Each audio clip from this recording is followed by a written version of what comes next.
Sri Ram, Jai Ram, Jai Ram. Hello, my name's Carrie Usselman, co-host of the Revival Podcast, and I'm here with Dennis Hawk and today's guest, Jeffrey Salczenko. Our podcast centers on people who are actively building supportive communities that are truly rooted in love and compassion, and that's what the world is asking for and needing right now. Our intention is to really connect people who are change makers with one another so that they can grow and collaborate and support each other right now. It always matters, and right now, it really, really, really matters. So without further ado, I'd love to introduce you to my co-host, Dennis Hawk, who will introduce you to our special guest today. You know, I've been playing with AI, as everybody has been. And so I looked up what would be a Jeffrey Salczenko Dusty Pockets intro on AI. Now, this is what I found. So I'm just going to read it because it's fun. So and it even said, "Thank you, Carrie." Very nice. Yeah, it is. So thank you, Carrie. Today, we're diving into the vibrant music scene in Milwaukee, Wisconsin. Yay. It is, too, by the way. Yeah. With our special guest, Jeffrey Salczenko, a.k.a. Dusty Pockets. Although Jeffrey, is majoring in bluegrass music at the present, I love this piece. His guitar riffs betray his training in jazz guitar major at the University of Wisconsin-Milwaukee. There you go. He is currently playing in 3 bands, including the Dusty's own band called Dusty's Struggle. Did I get that right? Dusty's Struggle Band, yeah. Yeah, Dusty Struggle Band. Jeffrey has carved out a niche for himself that deeply resonates with his listeners. His personal vulnerability through storytelling and heartfelt lyrics reflect not only his personal journey, but the rich tapestry of life in Milwaukee. Yes. Wow. Isn't it? Jeffrey's performances are known for his raw energy and authentically drawing audiences in and leaving them wanting more. Amen. There it goes. He brings a magnetic presence that has earned him a dedicated following. So get ready to explore his musical influences, creative processes, and stories behind the songs. We welcome Dusty Pockets to the Revival. And here we go. So we're on the show. Thank you. Okay. But I wanted to add a more personal introduction because it's where I met you. It was, and this is my recollection. If you have a different memory, just say so. But you came up to me after we did a kirtan. We were getting 80 to 100 people out at the Alano Club in Milwaukee to do kirtan. A lot of them first timers, they just walked into a recovery center and, they're in treatment and we're doing this call response kirtan stuff. Mhm. So this guy comes up to me afterwards, and he's talking to me and I'm kind of sensing this guy knows a little bit about music, but I'm not sure. And he says, yeah, I play a little guitar. And so I thought, well, next time we're in town, why don't we audition this guy? And so we went up to the 3rd floor on the Alano Club the next time we were in town, and you and Angelo came with you, right? And Angelo Torres, and you brought your amp, you brought your guitar, and I just sat back. I'm so damned embarrassed, because it was like, this guy knows. He was very humble when he met you, Dennis, the first time. And then now he got to show you. Right. Yeah. But and then you joined the band and we boogied in Milwaukee for quite a while. Yeah. And had some good times doing kirtan. And now what I'd like to do today is I'd like to start today at where you are. This last week on January 29th, you released a new song. Yes. Congratulations. Thank you. That's really special. Thank you. And ironically, the song is named The end of the It's called The End of the Road. Yes. So we begin the podcast at the end of the road. So here we are. I like that. Now, there's a lot of things I loved about this song. a bunch, but always your lyrics just are, if somebody stops to actually listen or to look at the lyric sheet, on Spotify, the chorus, who holds all the angels when their wings are getting tired? What an image. There isn't any time to polish halos in the night. And then this line, which fit right in with what Carrie and I and, the revival are trying to do. If fear is a virus, then maybe love is too. And that just is like, yes, yes. The antidote, you The know, antidote, I was thinking of the same word. Love is the it's antidote for yeah. everything. And in in the song, there's that vacillation between having love and not having love, which is, Yeah. that teeter-totter that we're all on all the time, and now I'm not trying to interpret your song. I'm just saying how it landed, with me. Can Yeah. you say more about the song and what it meant to you? And how it births, like, how did it birth in you? Yeah.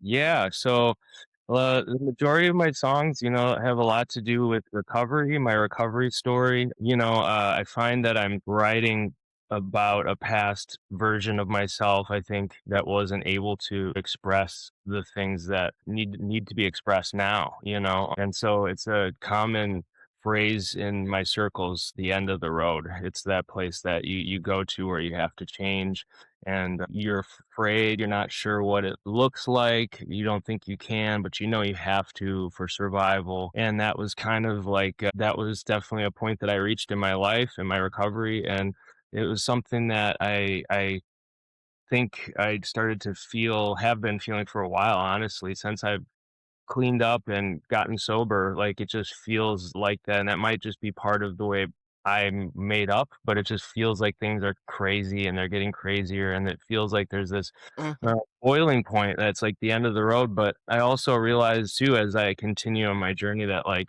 every generation has felt this way since the beginning of time. Every single, invention or thing that happened, it's like, well, it's not the way things used to be, and the good old days. And so, you know, um, but I recognize that it seems like it is more, at least for me, it's like my eyes have been open for about almost 7 years since I've been sober for almost 7 years. And so it's like I Beautiful. have not been involved much in society in the caring about what's going on in the outside world. And so I feel Yeah. like a baby in a lot of ways, where it's like everyone else has probably been used to this for a while. And I'm just kind of opening my eyes to this reality of the larger world. But as far as the song is concerned, I have a friend of mine in the spiritual community that was struggling with her liver. She needed to have a liver transplant and never really drank in her life, very healthy person, but it's just like autoimmune thing. And we're friends. And she was at the end of her road where if she didn't get a transplant, she was going to pass away. And she'd done a lot of work in the healing community. Andrea Stong is her name. So she spent all these years healing folks and doing that. And I'm sure that it had an impact on her body. The liver is where we filter all of our toxins and all of that. And so she had done a lot of this heavy work, and then she was kind of just waiting and hoping that she would get a liver. And I'm glad to hear that she has. She just recently had the transplant. Really? I didn't know this. This is Yeah, because I've been That's beautiful she's news. on tracking the this mend. story. Yeah, she's on the mend. But when we were talking, the who holds all the angels, that was like a little thing that came up when I was thinking about her, because it was like she has all of her recovery or her spiritual people that she helped reaching out to her, wanting her to mentor them, still wanting that help from her. And now she's like, I can't take on anymore sort of right now. And, so yeah, it's like and it ties into like where we're at now. I feel like the angels are working overtime trying to keep whatever this is intact. And so it all kind of just dovetails together like it usually does when I write songs. There's the micro level in my personal life, and it usually ties in with the world at large. If I'm really being honest about my songwriting.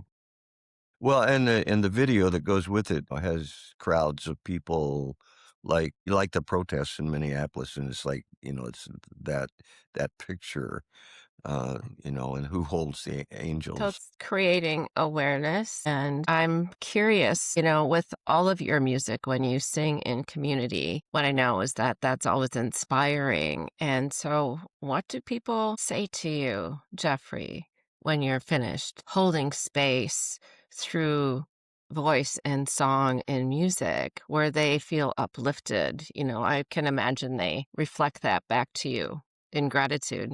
Yeah. Well, I do a lot of different types of music. The singer-songwriter stuff is a little more sensitive kind of stuff, and that's where I think I connect the most with people because it's the most vulnerable of me. But Right here. Yeah. yeah, but the truth is that I live in Milwaukee, and like the places that we have, the venues and the situations, it's a lot of bars and things like that. It's very hard to sing these types of songs for an audience in those scenarios that is open to paying attention to those types of things. And I would like to do that. The way that I think that my music kind of touches people the most is with like my bluegrass band.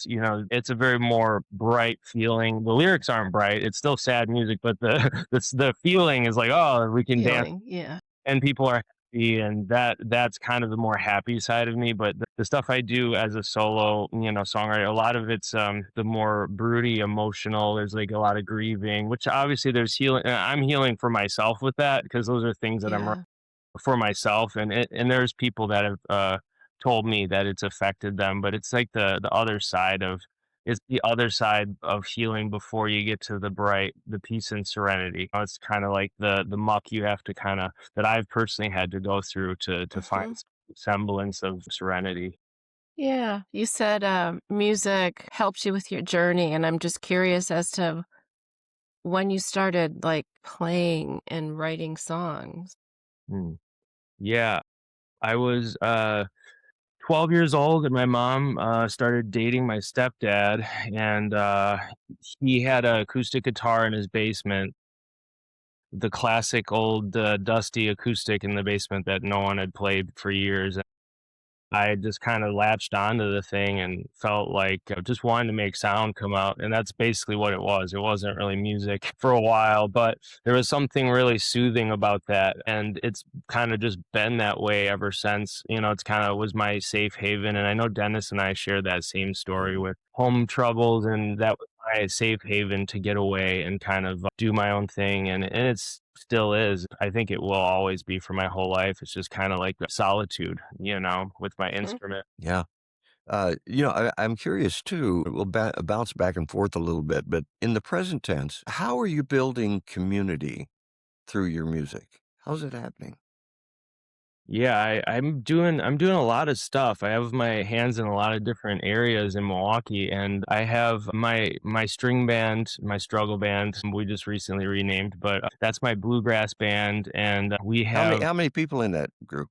that's five. It's a five Five piece. of you. Sweet. Yeah, when everyone can make it. Obviously, it's hard with all of us, but everyone's high level professional musicians, so people can slide in. The mando player can play bass if he needs to. Everyone can kind of swap around, and so it's kind of loose. But the thing that I like about at least the thing that I look at in bluegrass that really was attractive to me, that was noticeable over other genres that I've played or seen, is the community aspect, the family feel. It's like as a kid, your dad plays this on the porch with his friends, and the other people come through the neighborhood, and there's like a happiness to it. Even on Sundays, there's a pick in River West every Sunday, and it's like I've gone there for now 3 years, and it's like you start meeting people and music, you start having a feeling of just warmth, even if it's somebody you don't like. All of a sudden, next Yeah. thing you know, you're playing music together, and it's something that you're starting to get warmer feelings. And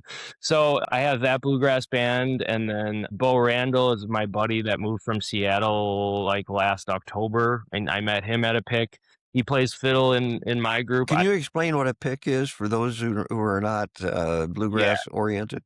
Yeah, so it's a tradition in that genre as long and also old time music where you get together and there's old timers, there's youngsters, there's everyone in the middle, and you just kind of are in a big circle and you call tunes that are part of the genre, like old fiddle tunes from the 80s or whatever. And then the kids, everyone just stays and you start listening and getting these tunes in your head, and then you come back and you pick your song. And then if you just do that for a while, you just start learning all of these tunes that are part of America's heritage, and part of the fabric of American folk music, and you start making friends, and so it's like that natural community. That's where I met Bo Randall, who's like a very good friend of mine, that great musician from Seattle. He moved in and was playing fiddle, and I was like, hey, you want to play fiddle in my band? And Nice. he was like, hey, do you want to play dobro in my band? And so now I'm playing dobro in his band, which is just a great Irish, I call it like Irish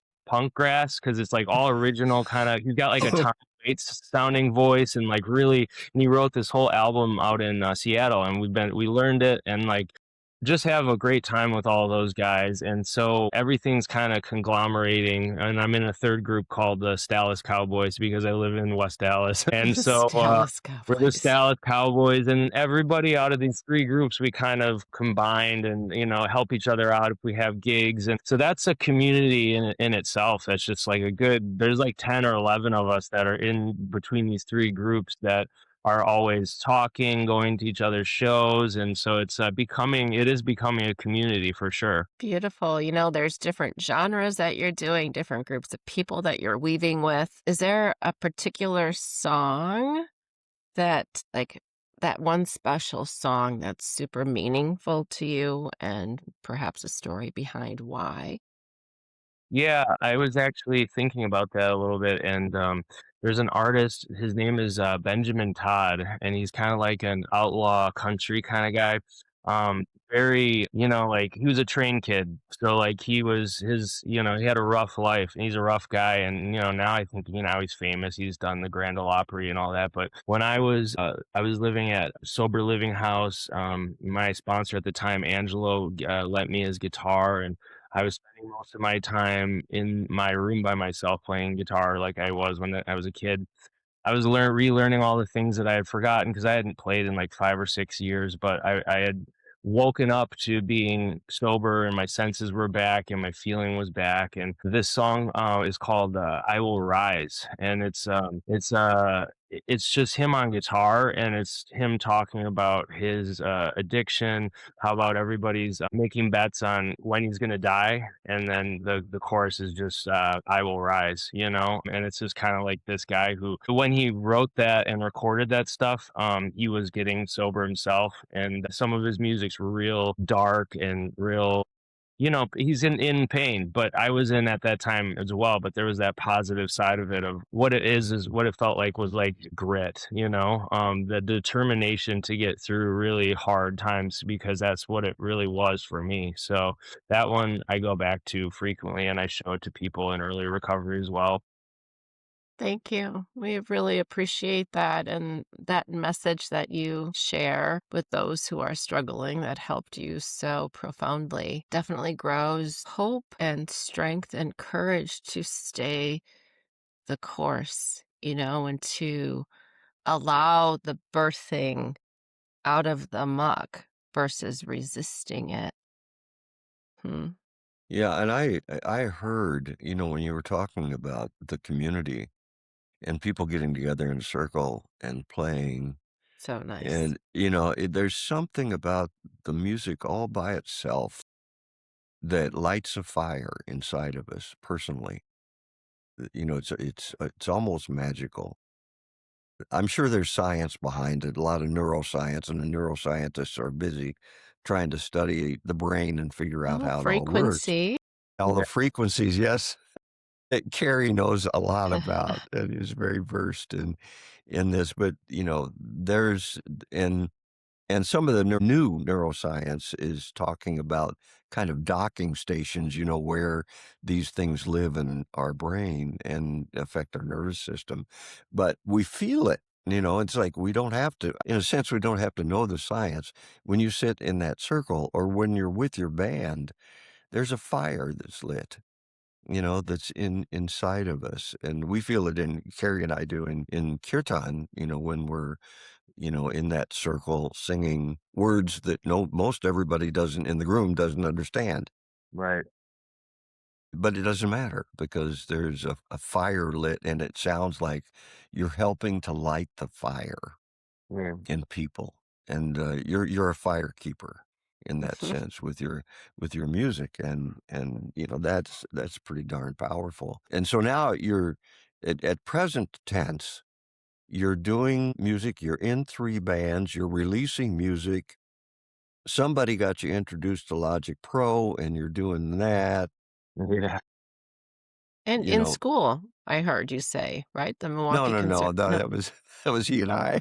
Yeah. that's what. Okay, sorry, my bad. No, it's The Logic Pro Conservatory of Music. is Okay. our equipment that we use in recording, and anyway, that's our personal history. But as this fire is getting lit in community, that to me is the powerful piece. That when we're doing this podcast, that's what we're looking for, and I know you're doing that. And in the time I've known you, you also have a day job, right? Most Yes. musicians better. They're not. You have to. Yeah, at least. Yeah, I'm own a painting business. I'm a owner operator. So yeah, I actually just came here from the Conservatory of Music. I'm painting there, and just took a little break to do the podcast and all that. I have a tendency with all this stuff to overbook myself and forget things to the last minute. It's all good things for sure. I'm grateful to have all these opportunities for sure. But yeah, painting is my bread and butter way of making a living for Yeah, sure. it was well, and I think it's ironic that you're painting the Conservatory of I was Music in thinking the same Milwaukee. thing, and that's where that thought came in. Yeah, but how cool to be painting there.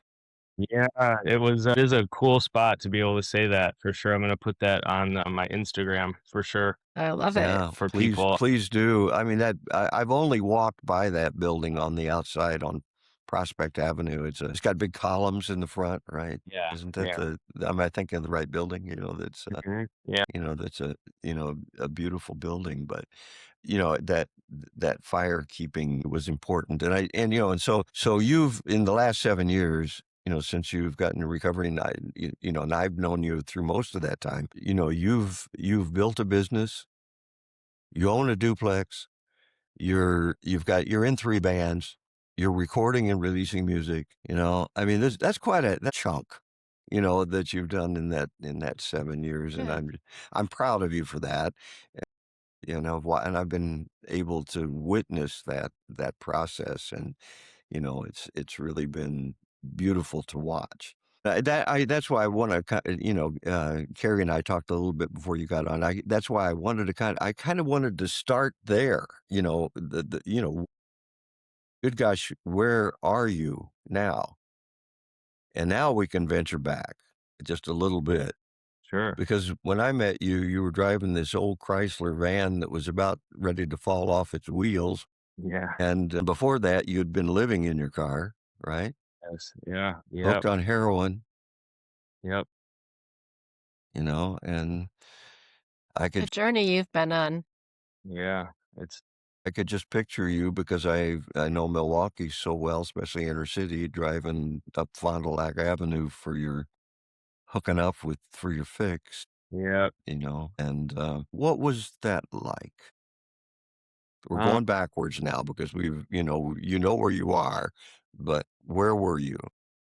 Yeah, so I think that the major, I had always kind of struggled with substance abuse stuff throughout my adult life and going and having various success with recovery. But the thing that really kicks it off to where I was and when the downward slide really came, it was after my mom passed away. She was also, she was an alcoholic, and drinking was like the main contribution to her passing. And it was really tragic. She You was mean what you're saying is she died of alcoholism? she yes, I mean, there was, related to that, it was something like a second stroke or something. They didn't give me an Mm, answer, but Mm. she was drinking so really bad. It was rough, and she had been in recovery as well.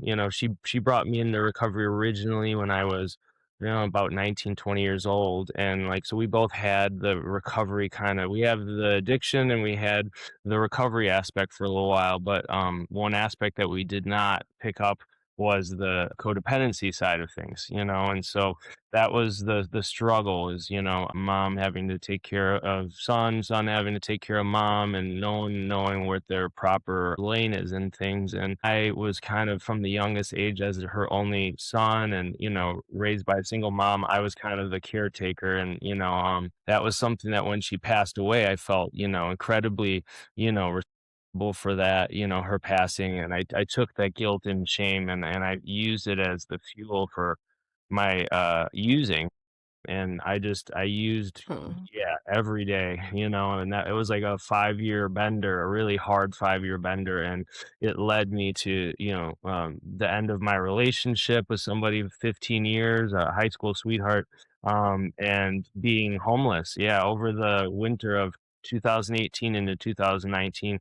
That was the last polar vortex winter that we're kind of re-experiencing now. But I spent the negative 50-degree whatever in my expedition in the Menominee Falls Park and Ride. That was the winter of that year, and I was just lost. I felt like, I think that the best way to put it was like I gave up on myself. I gave up on myself, and no, other people didn't necessarily give up on me, but I didn't reach out, and I just felt worthless inside, for what had happened, and I didn't have I don't know if I didn't have the willingness to really talk about that guilt and shame, and I don't think I had the family situation that would have allowed for it to be a healing thing, and it was just very uncomfortable for me. And like my mom and I being the addicts and of the family, that they're mostly just normal Midwest drinkers, it's very awkward and difficult to try to cross that boundary line, and to kind of express what had happened. And so I had just kind of just given up. And it wasn't until I crashed the truck that I was living in, and I was like kind of just squatting at somebody's house that I used with, that I had that end of the road experience, that the thing where it's like I might, either I'm gonna try this one last time or I'm gonna commit suicide. And it was a very difficult decision to make. It was not like a simple thing like I need to get, it was like I don't know if I want to do it, because I know that the amount of work that goes into recovery, and I knew where I was at, and I just didn't know if I had the will to live anymore. And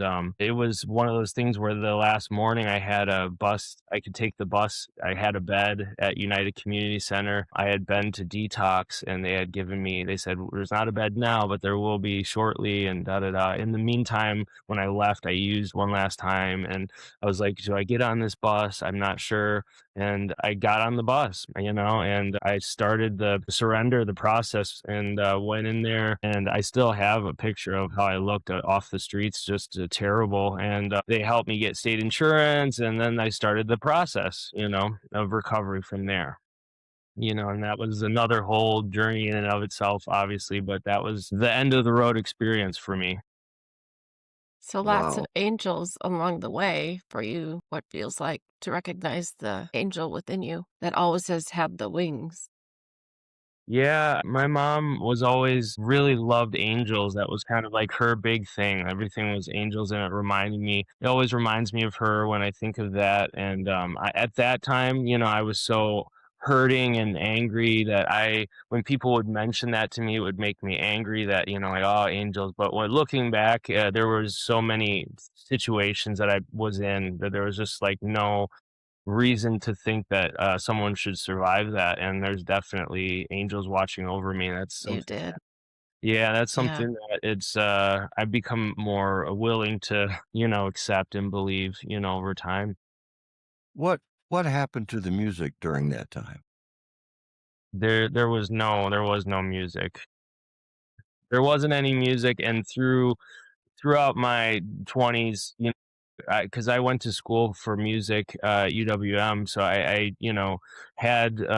graduated from there, and that was like my accomplishment, I think, of my 20s. But throughout the time, it would be like, I would play, and always loved music. But then all of a sudden, well, I'd sell my guitar, or I'd sell something else. And part of the degradation of this illness that I have is like the things that you love most are the things that you're forced to give away. And by the time my mom passed away, I just I shut off that. I was in some bands. I was in like an R&B band, and I just had no desire to play music. That part of my heart, I think, was just I was putting up the walls to my heart, and that was part of the using thing. And that was definitely music is not something that I was interested in doing at that time. So those are the dark times of my life for sure.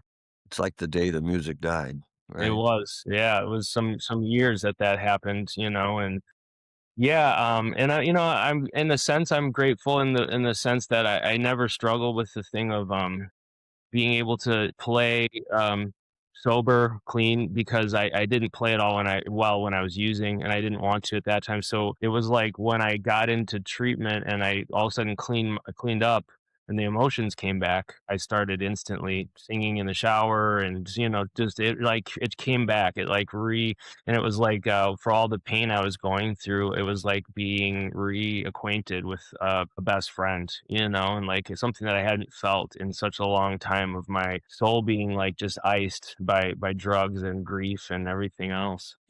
Speaking of angels, your stepdad, Mm, who brought you the guitar in the first place, and nurtured, took you to music lessons, right? Did you and he reacquaint yourselves after you after got my mom sober?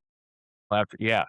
Yeah, he lives down the street. I talk to him every week, and that was part of my process as well of healing. A lot of the people in my life I hadn't talked to in years, just because, I didn't really want, so they didn't really know what was going on, and my stepdad was one of them. And so part of my whole process, was reacquainting myself with people and saying hi. And, my stepdad was a very supportive person. When him and my mom got a divorce, I was in my senior year of college, and that was a big kind of turning point for me, because it like reignited the abandonment with my dad, because my birth father, he left when I was like 9 or 10. He was just, gone. Yeah, I never really knew why until later. And so when my mom's alcoholism was reaching its peak, she said, I can't do this, I have to divorce. And I took that as a situation where I had to be with my mom, because he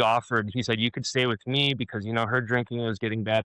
And he's like, you can stay with me. And, I know it's, da da da, but my compass was telling me that would be betrayal of my mom, and that's not how I view it now, but that was just how I was raised. And so I felt like my stepdad lived like a half a mile away from me, but in my heart it was like, oh, like I have to pick sides, and my mom's the one that I have to take care of, and da da da. And that was something that I didn't recognize until therapy later, years later into my recovery. But he's a very good man, and he still is, and he's always been very supportive. And part of one of my issues that I've had, clearly, and part of the damage of the disease or all of the stuff inside of me, is I tend to struggle to reach out for help, or tend to not just think of things that maybe is natural to some people. It's like, yeah, you go towards the people that love you, and you like accept their love. That's something that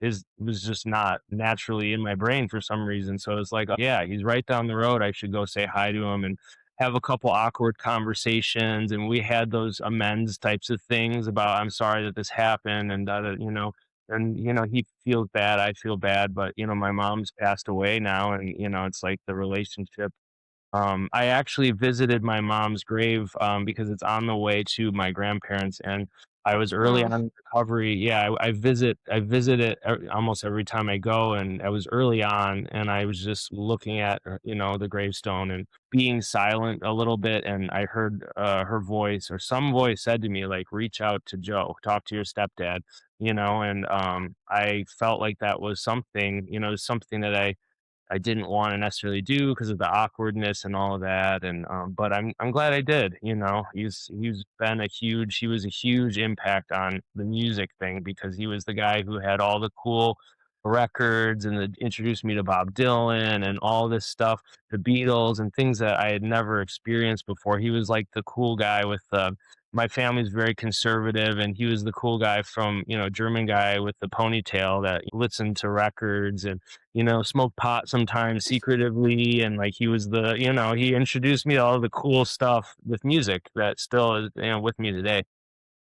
Well, it sounds like that built a very special bond. And even though sometimes we go away, we're all like the revival is all about community, which starts with oneself and growing smaller circles to larger circles. So you've reconnected that from what you're sharing, Jeffrey, with your immediate family and then your music community and through the lyrics of some of your music.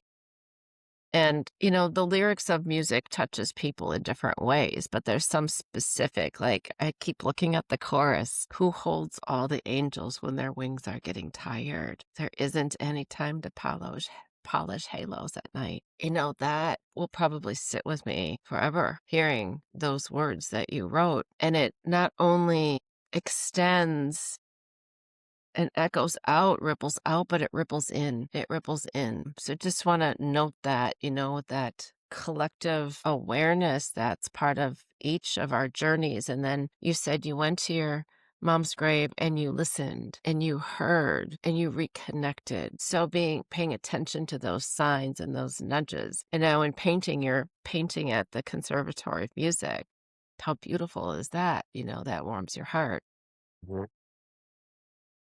I don't know if there's anything else you'd like to speak to regarding community and bringing people together. Yeah, I guess the thing that I've noticed for me personally is the community, and everything is like you had said, as above, so below. In the inside, all the community things are like aspects of what's going on inside of me. In the sense that like I have, as I branch outward, there were people for the first 4 or 5 years. Almost everyone I knew was in recovery. Was trying to get clean or sober, and then slowly I'm branching out and entering into the real world. And there's people that are not in recovery. There's people that probably should be or interested, and I'm playing at bars and I'm playing at places that people are using and all that kind of stuff. And there's like a merging of worlds because it's something, especially in the Midwest. It's like there's people go out to drink. They go out, and if there's music, but it's a different culture than other places with that. And maybe it's not. Maybe it's also just my take on it as well. But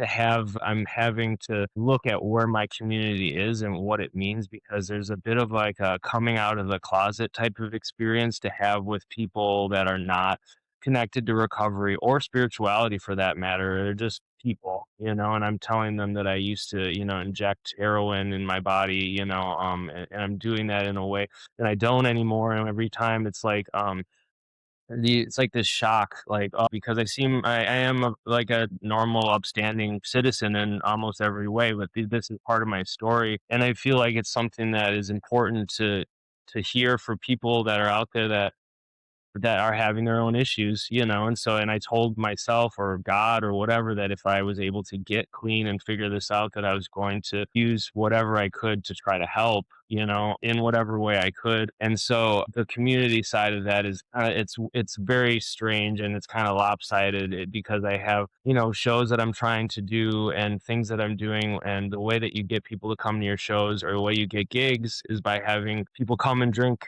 beer and alcohol and hang out and have a good time. And those are normal people, and they should have that, and that's fine.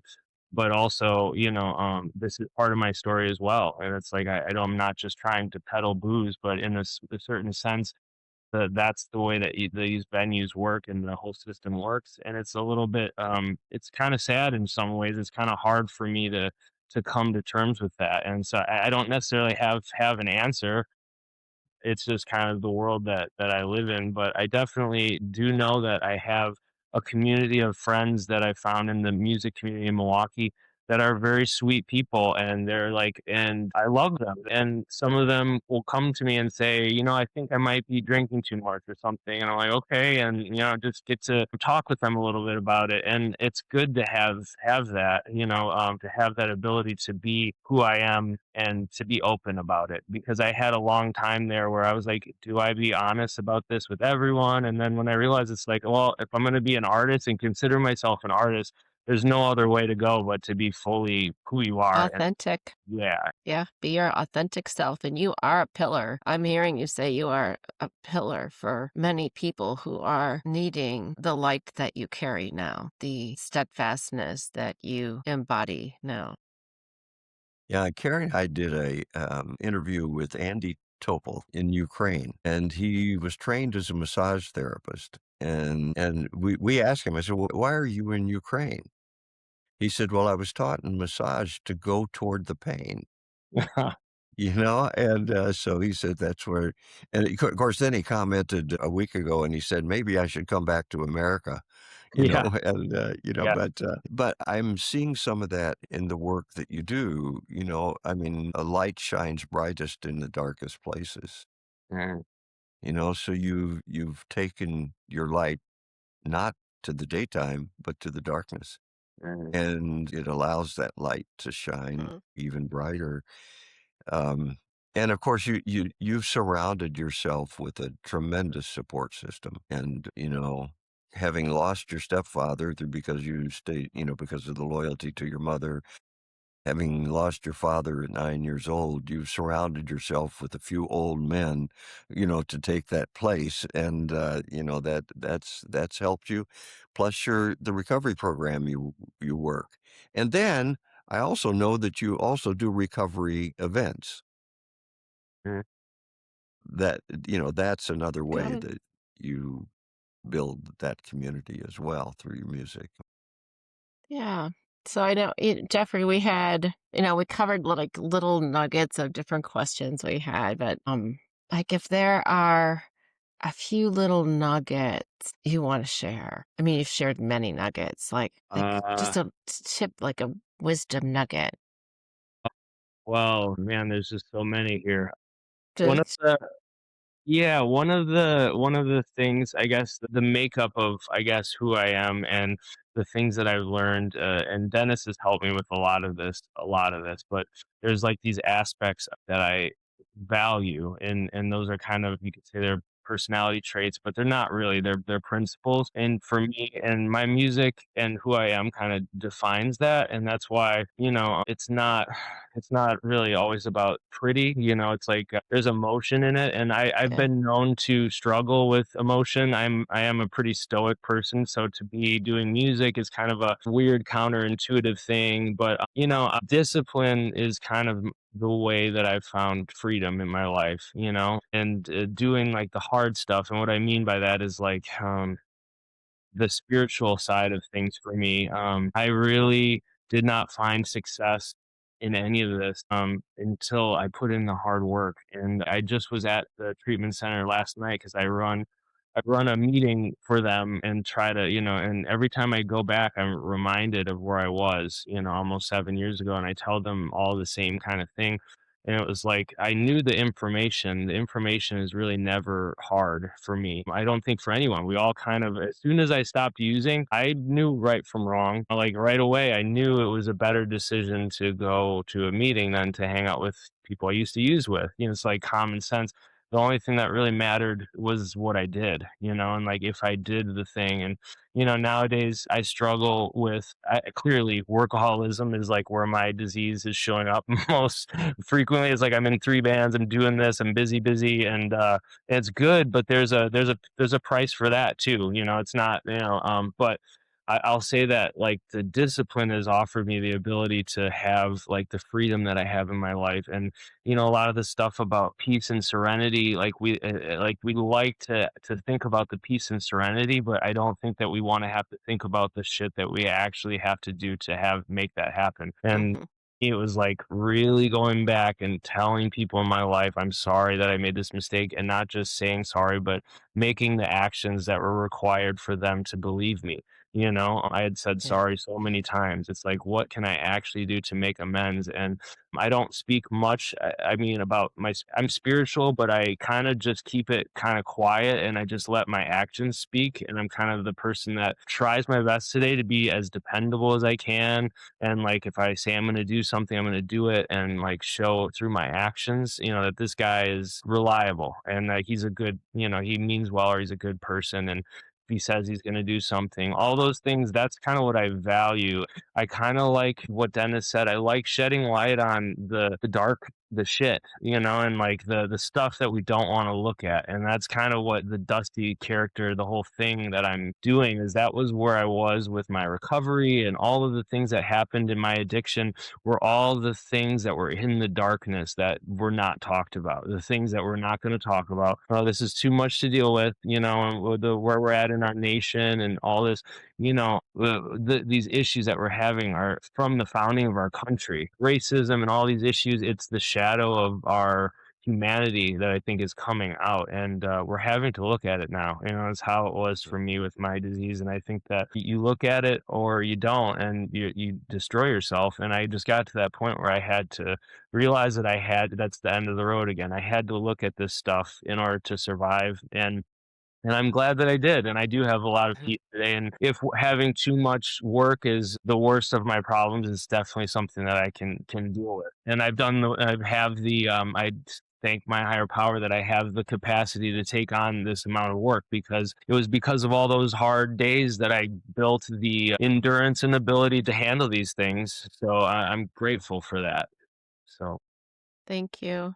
That's Yeah, I think with beautiful. anything that evolves into something different, you have to be dedicated to it. You have to choose every day, sometimes every moment. And through that discipline, it does create a freedom because you don't have all the other stuff pulling at you anymore. So thanks for your beautiful inspiration to so many people and being Yeah. our guest today. Yeah. Thank you so much, Thank you Jeffrey, and so for much. taking Yeah. time out of your day from painting the conservatory to come and talk with us. I Yeah, really appreciate that's that. something. And Yeah. we got a couple words to say as we close out, just to give. First of all, you got projects coming up that we should be aware of, Or gigs you're gonna play gigs you're going to somewhere. play at How can that you people want to find promote. you? Yeah, so there's a couple of things. I had a bunch of kind of rebranding kind of pivots a little bit. I on Spotify changed my name from Dusty Pockets to just Dusty because there's a band in Nashville called The Dusty Pockets, and I figured, you know what, I'll just be Dusty, and it's not Dusty, it's just Dusty. But on the streets in the neighborhood, everyone's like, "Oh, hey, Dusty, Dusty," and so I'm still Dusty Pockets, but I changed that Spotify and also I Okay. think my Instagram is the handle is I'm just Dusty now. So yeah, that's kind of my hub, and my website is dustypockets.biz. And that's where I have all of my information because I'm in 3 different bands. So like whenever I promote, I just have all of the dates and stuff going on there. What was And that one again? What was that one again? dustypockets.biz. Okay, Dusty Pockets. Yeah, so I'm becoming a producer now. So I have a friend that I helped him release a single. His name is Robbie Sender. The song is called "The Other Side of Blue," and he did just a great job on it. He's a really great songwriter, and he's a good friend. And I never thought I'd be producing music, but in the process of me learning how to do my own, people have been interested in seeing what I could do. So it's kind of creating a little bit of a community. I call it the Empire of Dust recording label. I love that. We'll see what happens. But yeah, my string band, the Dusty Struggle Band, is going to be starting a residency at Nashville North on the east side there in Brady Street. We're going to be there. We're going to be the house band on Wednesdays. No. We're going to be starting in March, so there's going to be some promotion around it. But for now, it's going to be trying to create like a community there. One of the Wednesdays is going to be like a open pick, kind of similar to the one I had mentioned Yeah. before. We're going to be a house band, and then my buddy Robbie's also going to do a songwriter night as well to bring people in, and so that's going to be Fabulous. another hub. Yeah, Dallas Cowboys, we have a residency at Patty's Power Plant the first Thursday of the month. So those are the residencies. We have a bunch of gigs as well, but I'm getting to the point where I realize that I'm with the residencies, I'm going to be overloaded with gigs as it is. But you can look on all those different social medias for all that information, and yeah, we're going to just keep on trucking. It feels like I'm starting to pick up steam with excite. You can tell for me, it's the excitement that you have with friends when it's like people are really excited to do it, and it's not like pulling teeth. That's how I can tell that it's some the energy is getting added to the whole thing. So I'm very grateful to be a part of it. You're doing Yeah. wonderful things. I love the residency pieces that you're offering to inspire and nurture gifts in others. Yeah, that's awesome. All the things you're doing are wonderful. Yeah, you used to be the one knocking on the door to get into the pick, and now that you're the one leading the pick, so, I mean, Yeah. things So, there's been some changes. yeah. Yes. One quick question before we close here is how did you establish these residencies? Like, that's really something. Well, I have a lot of different skill sets, and I mean, promoting is not one of them, but it's something that I do. What I do have is I play a lot. I can play with almost anybody, and like, so because I'm in all these groups, you start to get to know a lot of different people, and then you start being in Milwaukee. And then the other thing that I think that I have is I try to be, pretty friendly and nice. And the next thing you know, someone's like, I noticed that, you're really always in a positive mood and you're doing this music and the excitement. I think the excitement piece is like, I'm excited to be doing it. And it's hard for me to always have that, especially when I'm so tired. But I think that I'm glad to see sometimes people start to notice that and they're like, oh, we'd like to have you. And, Great. Well, congrats. Yeah. and really, it's the friends, because the other residency is my friend that he did that, and I'm grateful that he did. But once you have, many hands make small work, so it's like some of this stuff is just help from other people. It's one of my things again is like I struggle to notice that I am doing any sort of thing contributing. It feels like I do this work, and I'm like, does anyone see? Does anyone notice? When I'm in my more down, blue feelings, and then you get this type of stuff, little like kind of things that are like, yeah, you are doing this thing and people are excited. And that always helps kind of buoy my spirits because it's a lot of work and a lot of times not a lot of recognition or like, it's like you're playing to a cavern. Sometimes it feels like as an artist, but it's always nice to get those little affirmations every once in a while. Yeah. Yeah, not Beautiful. all the angels Beautiful. are tired. Yeah. Thank God for that. Yeah. Thank you again, and we've got just a couple words about ourselves to close with because we gotta do our promo to keep ourselves alive.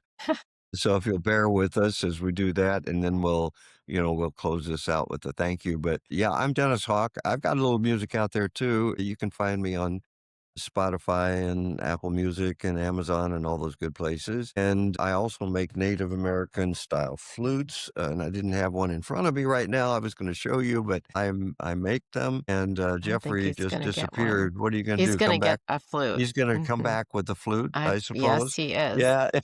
Yeah. Yeah, that would be one of the flutes that I make. Thank you, Just Jeffrey, for keep showing up with the goods. which I believe it's facing north, correct? Yep. The Yep. north Well, no, facing. that's east. Is that Oh, a eagle? It's an yeah, eagle. yeah. Yeah. Revision, right?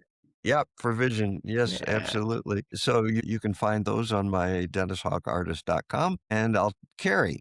Yeah. And Dennis, you and I have created three songs that Mm-hmm. are on Spotify. And we're in the Revival Local Kirtan group and do small gatherings right now, which is really fun. And I have a holistic wellness practice. The name of my business is Inner Origin. And I recently changed from Wellness Essentials because, like you, Jeffrey, you were saying, it's surprising this rebranding. Sometimes something comes up that speaks more to the core of the offerings. And, I work with people who are ready to do the work. People see me for pain, for trauma, and really the core of all of that is remembering who we are at our center and I offer cranial work for that. I do frequency and sound therapy for that. A lot of different tools that I offer, and I would say probably the best. I'm still launching my website, so I've been doing this for almost 20 years.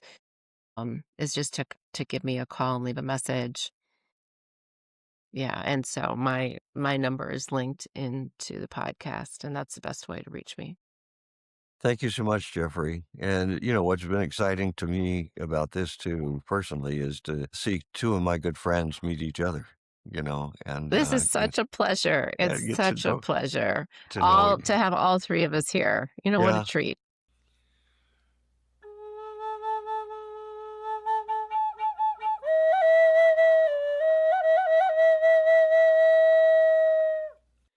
Louis Webster was a Native American man from the Menominee tribe in Wisconsin, and he taught me how to make these flutes. One day when we were making flutes, he looked at me and he said, "Dennis, follow the voice of the flute." Inspired by those words, I've created more than 1,200 flutes over the last 30 years. If you'd like to own one of my flutes, just go to my website at dennishawkartist.com and get yours today. And don't forget, follow the voice of the flute. Sri Ram, Jai Ram, Jai